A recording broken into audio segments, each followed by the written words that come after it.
बैशाखी बाजार।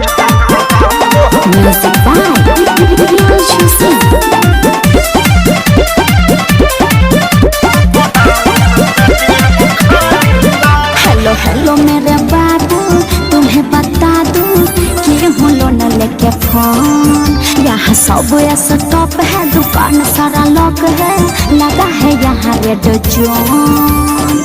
समझ रहे हो ना बाबू?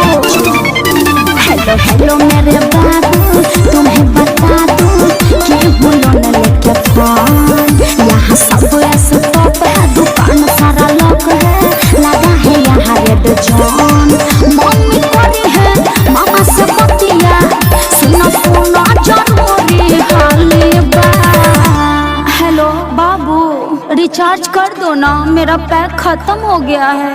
एक काम करो ना बाबू, जियो का 399 मार दो ना बाबू प्लीज। गे तोहर के इतना रिचार्ज खत्म हो खलोगे? यहाँ पर पैसा के गाछ है, नोट छपाई थे का कि तोरा के रिचार्ज पर रिचार्ज करवाइत रहते लोग। आ तोरा जब कुछ घटल ना तब तू फोन करेलिस। प्यार मोहब्बत के कहियो आज तक ले बात कैले जी है बारे ता रख के फोन चमकांदी रे लबड़ी काम तोहर खाली जाली बा फोन पेटीएम खाली बा।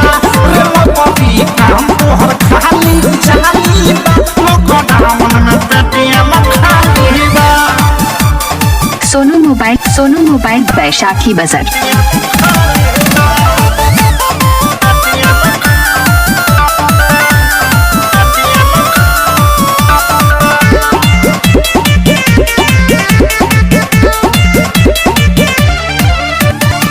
ऐसे न बोला जानू बुझो मजबूरी। माफ कर झूठी बनाओ अभी दूरी, बनाओ अभी दूरी। ऐसे न बोला जानू बुझो मजबूरी। माफ कर झूठी बनाओ अभी दूरी, बनाओ अभी दूरी। उतारे लगाबो चाहे बढ़िया बहन के निकल कता तोरा गाली बा। तू हमरा के भूलियावत, हम भूलियाए वाला नहीं लागत कि तोहरा चक्कर में हमारा कोठी में के धइल धान गेहूं बेचे के पड़ी। अरे ना फोन तोरी मां का प्रणाम करू। प्लीज बाबू, मेरे बारे में ऐसा मत सोचो बाबू, कर दो ना। और सुनो ना, थोड़ा साथ में नेट पैक भी डाल देना, ओके? रे लबड़ी काम तोहर खाली जाली बा, अभी तक फोन पेटीएम खाली बा। रे खेलनी काम तोहर खाली जाली बा, लॉकडाउन में पेटीएम खाली बा। अच्छा तब जाने लगता। सोनू मोबाइल बैशाखी बाजार।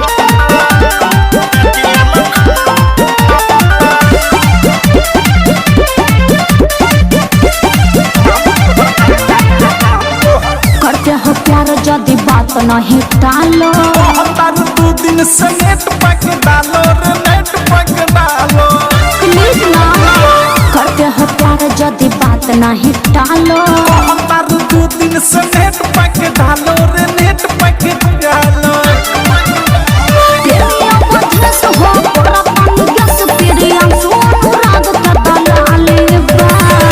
बाबू मेरे सोना प्लीज रिक्वेस्ट कर रही हूँ, कर दो ना बाबू प्लीज, रिचार्ज कर दो ना बाबू।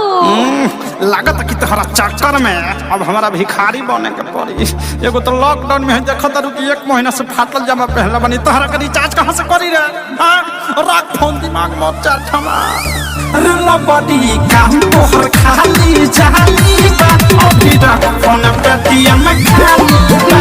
रे लबड़ी काम तोहर खाली जाली बा, लॉकडाउन में पेटीएम खाली बा। हेलो मेरे बाबू, तुम्हें बता दूं कि हूँ लोन लेके फोन। यहाँ सब स्टॉप है, दुकान सारा लॉक है, लगा है यहाँ रेड जोन। मम्मी करी है मामा से बतिया, सुना सुना जरूरी हाली बा। हेलो बाबू, रिचार्ज कर दो ना, मेरा पैक खत्म हो गया है। एक काम करो ना बाबू, जियो का 399 मार दो ना बाबू प्लीज। गे तोहर के इतना रिचार्ज खत्म हो खलोगे, यहाँ पर पैसा के गाछ है, नोट छपाई थे का कि तोरा के रिचार्ज पर रिचार्ज करावत रहतौ लोग, आ तोरा जब कुछ घटल ना तब तू फोन करेलिस। प्यार मोहब्बत के कहियो आज तक ले बात कइले जी है बारे ता रख के फोन चमकान दी रे लबड़ी काम तोहर खाली जाली बा, अभी रख फोन पेटीएम खाली बा। रे लबड़ी काम तोहर खाली जाली बा, लॉकडाउन में पेटीएम खाली बा। तुम कितने अच्छे हो बाबू।